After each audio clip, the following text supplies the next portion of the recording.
and thanks for joining me as I talk about some gift ideas that are a little more educational for your kids this year for Christmas if you're looking for something that's a little more hands-on, learning focused. This video is part of a collaboration hosted by Sarah from Blessed Homeschool, and I will be linking the playlist to that collaboration in the description below. So if you're interested, go ahead and check those out later for additional ideas for more educational gifts. Also, please like and subscribe if you enjoy this content.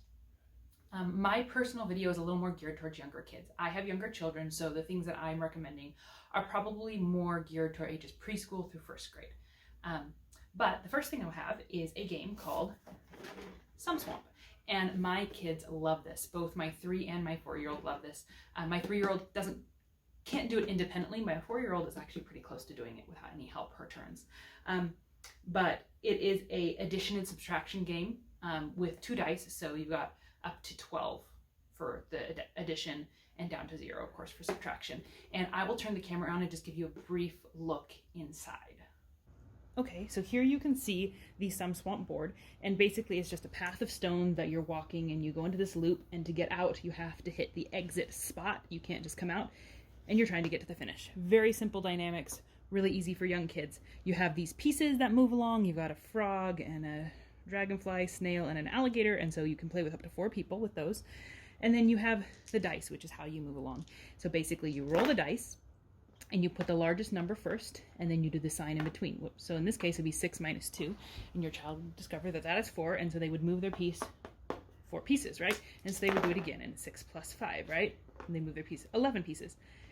So very simple. And then if you hit a shortcut, obviously, you would go through the shortcut. Or if you hit one of these numbers, then what you do is instead of rolling all the dice, you get a chance to roll again, and you would just roll this plus or minus dice. If you get a minus, you would go backwards the amount listed on the stone. And if you get a plus, you would go forward the amount listed on the stone. The only other dynamic is these evens. Evens or odds stones.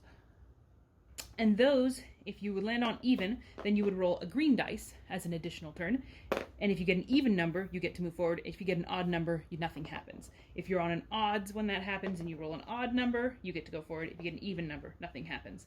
And then, like I said, when you get into the endless loop, in order to get out on this exit, you actually have to land on the exit. So you basically keep going around until you land. But the dynamic they help out here is if you land on here and get to go forward, that lands you here. And if you land on here, it gets you here. So they did account for not getting stuck in there permanently. It's very simple. My kids love it. It's easy to play. The rounds are quick, which is really nice. And then for my daughter, who is, again, just learning her addition and subtraction, I give her a 10 frame, or again, another counting tool, and I let her do the ones that she doesn't know on that to keep it from being frustrating and to keep it enjoyable. So that is Sum Swamp, and like I said, that is one of my kids' favorite games currently to play. They think it's grand, especially when I play with them. Another game that I have that I would recommend, and this might be for a slightly older age grade, so maybe first grade, would be Shut the Box. And this is another addition. You could play it subtraction as well. That might be a little harder. Or just even number recognition. You could do that with this game, and that would bring it down to a slightly younger age if you needed to. And I will flip the camera around again and give you a glimpse inside this one. All right, and here we have Shut the Box. And there are a lot of different versions of this. You can get one with just 1 player or 2 players. You find what you like. But basically, everybody starts, whoever's you're playing with, if you have 1 or 2 or whatever, you would start with your number tiles up. And then you would roll the dice. And depending on the skill level of your child, the goal is to do addition. So the way it's supposed to be played is you would have a total of 5, and then your child could drop down any combination that makes 5. So they could do 2 and 3, or they could do 1 and 4, or they could just do 5. But if you have a younger child who's just working on number recognition, you could totally just do the number on the dice. So 2 and 3.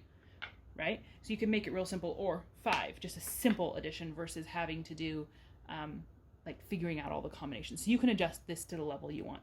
But the idea is that you would put 2 and 3, right? And then the next person would go and they would do, you know, a combination that makes 6.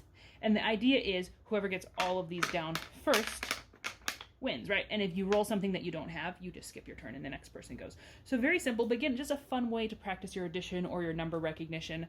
I think if you wanted to do it with subtraction, you would have to have more dice, and I'm not really sure how that would work. So I think you would really just have to stick to number recognition and addition with this one. But it's fun, it's quick, it's not a long time consuming game, and you can play it with more than one kid, and you could do different levels, right? Your preschooler could do number recognition while your first grader and second grader did addition. So it's flexible that way. And so that is Shut the Box. And those are the two games that I have that I would just recommend and I think my kids enjoy and I think are great for learning addition and subtraction without working hard at it and making it fun. The next thing that I would recommend are puzzles, and there's different kinds of puzzles. So for your young kids, you have these like foam puzzles. They're just really basically learning to match up shapes, or you could do something more like this, which I recommended in my preschool favorites video. That's numbers or letters, something a little bit more where you can learn with it more than just the skill of matching and being able to fit shapes and holes. But my children really enjoy these. Or you could go for something, if you want, again, a little bit more educational, you could go for something like a map or something that has a skill that you want them to learn as they do the puzzle. Or even, honestly, something just as simple as a normal jigsaw puzzle is great for mental skills and great for engaging the mind and how do these fit together and just spatial skills and I think even logicking skills. And you can totally get something like this that's outer space that has something more informational to it, or just a fun picture. But I think these large pieces, so this is the actual size of the puzzle piece, these large pieces are really good for younger kids, and my 4-year-old is to the point where she's really enjoying these. So games, puzzles, and then the last category that I particularly have is books, and I'm not talking novels or just reading books, although those are great gifts, and I would totally recommend getting your kids books to read. That is super beneficial. But along with that, there are other kinds of books. So this is one that I have for my 4-year-old. Again, she's just learning addition and subtraction. And we have discovered these color by numbers with addition and subtraction, and she loves them. She loves coloring, so it depends on how artsy your child is. But just for an insight, they have a picture, and they have addition and subtraction, and together on these ones, you can get ones that are separate, either addition or subtraction, and up to whatever number you want. And then they have a code, and what I end up doing, because she's not reading all these, is I color this code in, so I'll color over the words what color it is, and then I'll leave her the pencils that I colored it with. So she just has the ones she's going to use.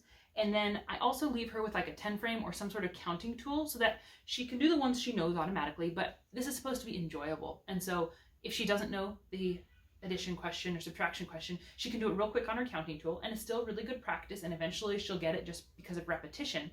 But it's not frustrating to her. She's not sitting there going, oh, what is this? What is this?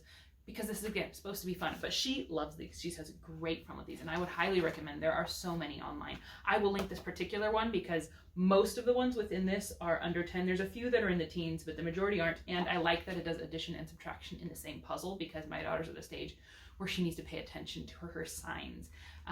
But I would recommend these. They also, mazes or dot by dots are also great similar puzzle style books for your children that really engage their brains. So I recommend that. And then the other kind of book that's not just a novel or a picture book or a read along is these like animal or other areas of interest for your children encyclopedias.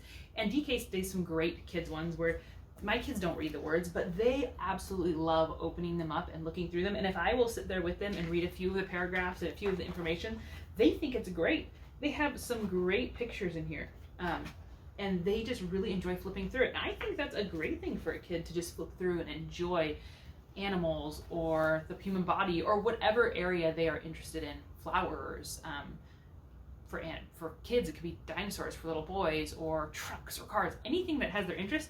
Something with large pictures that you can, if you want to engage them, you can help them with the informational side and reading to them. But if you want to just let them flip through, these are beautiful. And I think they're great resources for additional down the road in your homeschooling, as well as a gift for your kids. So I would recommend these. Hopefully that's helpful. Again, remember that down below is a link to the rest of this playlist with other homeschool collaborators and what they would recommend for educational games, toys, gift ideas for Christmas. So go ahead and check that out.